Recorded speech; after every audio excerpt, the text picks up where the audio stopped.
네, 본격적인 시작에 앞서서 저희가 긴급 진단을 해보겠습니다. 지금 대통령 선거는 끝이 났는데 여전히 대내외적으로 앞서 말씀을 해주신 것처럼 불확실성은 상존을 하고 있는 상황입니다. 이에 따라서 저희가 또 신동호 앵커가 직접 투자의 대가들을 취재를 하고 왔는데 먼저 대선 이후에 시장 전망들, 투자의 대가들은 어떻게 하고 있나요? 네, 결론부터 말하자면 당분간 쉽지 않은 장세가 이어질 거다. 하락 국면이 여전히 길게 이어질 거다라고 요약할 수 있을 것 같습니다. 그럼 투자자의 대가들별로 과연 시장 전망에 대해서 어떤 이야기 했는지 직접 보시겠습니다. 네. 먼저 강방천 에스에플러스 회장의 키워드를 살펴보면요.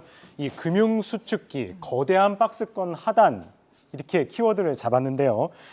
이 강반천 회장의 같은 경우 이 과거 13년 동안 이 유동성 확장기가 이어져 왔다면은 이제 앞으로 금융의 수축기가 이어질 거라면서 거대한 박스권 이 하단의 형성을 할 것이다. 뭐 이렇게 이야기를 했습니다. 다만 과거 금융 위기나 이 코로나 등 같이 이슈가 발생했을 때 이 V자 조정이 이뤄졌던 것과는 다르게 앞으로는 좀 낙폭은 줄지만 그 기간은 계속 길어질 거다. 뭐 이렇게 설명을 했습니다. 네. 이 다음은 이채원 라이프 운용 의장 키워드 보겠습니다. 이 인플레이션과 백투더 펀더멘탈 뭐 이렇게 정리해 봤는데요. 이채원 의장은 단기적으로 이 우크라이나 사태가 마무리되면 인플레이션 이슈가 이제 핵심이다. 뭐 이렇게 설명을 했는데요. 그러면서 다시 펀더멘탈을 집중적으로 살펴봐야 된다. 이렇게 설명을 했습니다. 이 금리와 인플레이션을 엮어서 경기가 어떻게 돌아갈 것인지 그리고 이게 이제 결국 기업에 어떤 영향을 미칠 것인지 이거를 좀 중점적으로 살펴봐야 된다고 조언을 했는데요. 이 다음은 한국의 닥터둠이라고 불리는 김영익 교수. 네. 김영익 교수가 이야기한 시장 전망에 대해서 알아보면은요, 이 키워드 지수가 2,500 그리고 장기적 박스권 이렇게 설명을 드릴 수 있을 것 같습니다. 이 김영익 교수 같은 경우에는 작년 하반기부터였죠. 계속 우리 지수가 2,500까지 하방 가능성을 열어둬야 된다 이렇게 설명을 했었는데요. 이 지수를 2,500까지 이야기를 하면서 단기적으로 이제 이 우크라이나 사태가 마무리된다면은 단기적 반등이 나올 수도 있지만 이 장기적으로 봤었을 때는 이 지수가 2,500에서 2,900까지 이 좀 박스권을 이제 갖춰놓고 좀 봐야 된다 이렇게 설명을 했습니다. 이 마지막으로 최준철 대표입니다. 최준철 대표는 이 지금의 시장은 겨울이다. 이 처절한 실적 장세가 이어져야 된다 이렇게 이야기를 했는데요.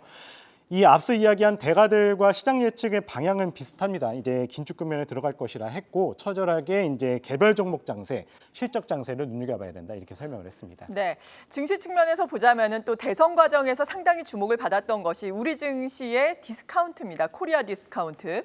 여기에 대해서 윤석열 당선인 후보 시절에 주식 양도세 폐지를 통해서 주가를 부양하겠다. 이에 따라서 코리아 디스카운트도 좀 해소를 하겠다라고 밝혔는데 이 부분에 대해서 투자의 대가들은 어떤 생각을 하고 있을까요? 예, 먼저 강방천 회장부터 모시겠습니다. 이 코리아 디스카운트에 대해서 아직 보이지가 않는데요. 네, 일단은 강만천 네. 회장 같은 경우에는 이 코리아 디스카운트가 해소되기 위해서는 무엇보다 이제 규제 완화가 돼야 된다고 설명을 했습니다.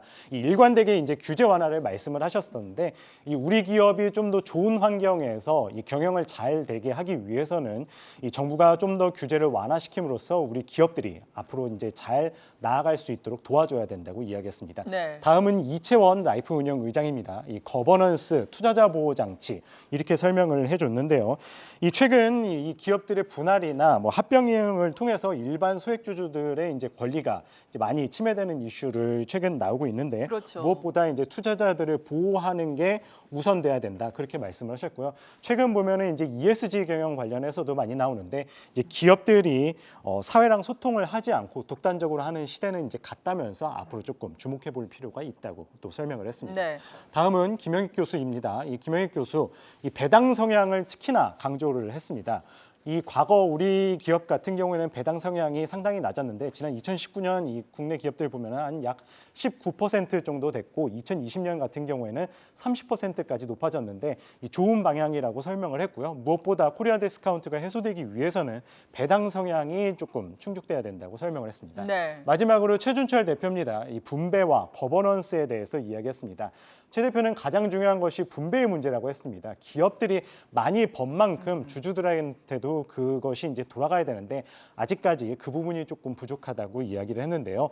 이런 게 좀 선순환돼야 좀 기업들이 번만큼 우리 주주들도 똑같이 돌아가야지 이 결국에는 코리아 디스카운트가 해소되는 게 아니냐 뭐 이렇게 설명을 했습니다. 네, 정말 우리 증시라고 한다면 코리아 디스카운트 계속해서 이야기가 나오고 있는데 이런 부분들이 개선이 돼서 코리아 디스카운트 해소가 되기를 기대를 해보겠습니다.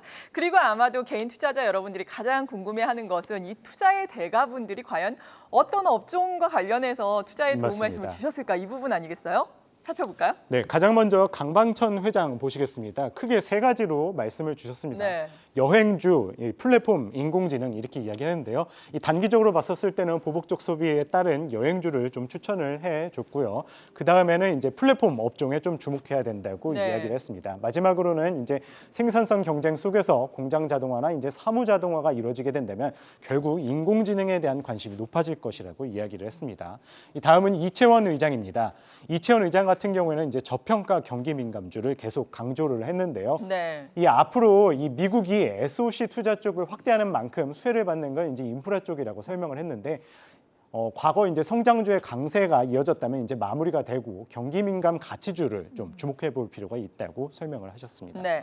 다음은 김영익 교수입니다. 김영익 교수 같은 경우에는 다른 투자의 대가들에 비해서 조금 더 장기적인 안목으로 살펴봐야 된다고 말씀을 주셨습니다. 그래서 반도체와 2차 전지를 꼽아주셨는데 반도체를 흔히 이제 산업의 쌀이라고 그러지 않습니까? 그렇죠. 모든 제품, 뭐 앞으로 이제 점점 더 반도체가 들어가는 곳이 많을 텐데 그렇기 때문에 반도체와 또 전기차, 뭐 2차 전지 이쪽을 좀 중요시하게 살펴봤으면 좋겠다고 조언을 주셨습니다. 네. 이 마지막으로 최준철 대표입니다. 최준철 대표 같은 경우에는 딱 한마디로 그냥 업종 무관, 뭐 실적 종목 이렇게 이야기를 해주셨습니다. 예. 업종이 결국엔 중요한 것이 아니고 이제 이 긴 박스권의 장세가 이어졌을 때는 업종과 상관없이 실적이 좋은 즉 이제 숫자가 괜찮은 종목들을 좀 살펴봐야 한다 이렇게 말씀을 주셨습니다. 네, 여러모로 다 또 맞는 말씀인 것 같습니다. 네.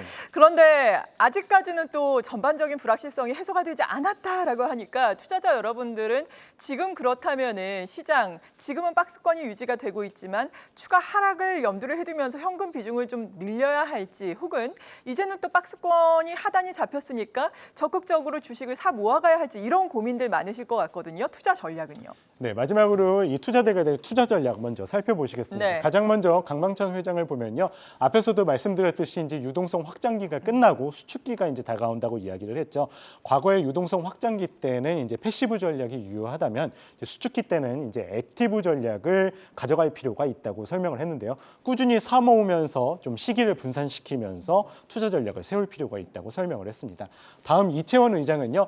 이 펀더멘탈과 실적, 뭐 앞에서 좀 이야기했던 것과 어떻게 보면 네. 맥락이 같다고 이렇게 말씀을 드릴 수 있을 것 같은데요. 이채원 의장 같은 경우는 이제 좀 더 현실적인 조언을 했는데요. 현재 지수가 이제 많이 빠진 만큼 불안하지만 매도하기엔 늦었다면서 이제 단기적으로는 반등이 나올 때 털고 그 이후에는 한 박자 쉬어가면서 이제 리스크를 관리하면서 실적을 좀 중점적으로 봐야 된다고 말씀을 주셨습니다. 이 다음은 김영익 교수입니다. 이 닥터둠이라고 이야기한 만큼 좀 보수적인 의견을 많이 네. 내주시는 분인데 작년부터 2,500선을 많이 말씀을 하셨었는데 만약에 2,500이 하락할 경우에는 이제 주식 비중을 과감하게 늘려도 된다 이렇게 말씀을 하셨습니다. 마지막으로는 최준철 대표입니다. 최준철 대표도 어떻게 보면은 이채원 의장이 이야기한 것과 좀 비슷한 맥락이라고 설명드릴 수 있을 것 같은데요. 이 최 대표의 같은 경우에도 이제 긴축 국면이지만 그 속에서 이제 진주를 찾아야 된다면서 실적 중심 또 개별 종목을 특히나 한번 살펴봐야 된다고 설명을 했습니다.